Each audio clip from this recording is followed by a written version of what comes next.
નમસ્કાર દર્શક મિત્રો, આપ જોઈ રહ્યા છો વીએસ ન્યૂઝ। સમાચારમાં વાત કરીએ તો સાવરકુંડલા અમરેલી હાઈવે ઉપર ઓળિયા નજીક બે ફોર વ્હીલ કાર સામસામે ધડાકાભેર અથડાતા અકસ્માત સર્જાયો।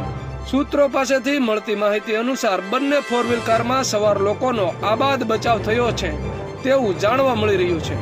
કારમાં સવાર તમામ લોકો સલામત। અચાનક સામસામે બંને ફોર વ્હીલ કાર આવી જતા અકસ્માત સર્જાયો હતો। અકસ્માતની જાણ થતા લોકોના ટોળે ટોળા રસ્તા ઉપર એકત્રિત થયા હતા। તો આવા અવનવા સમાચારો જોવા માટે જોતા રહો વીએસ ન્યૂઝ।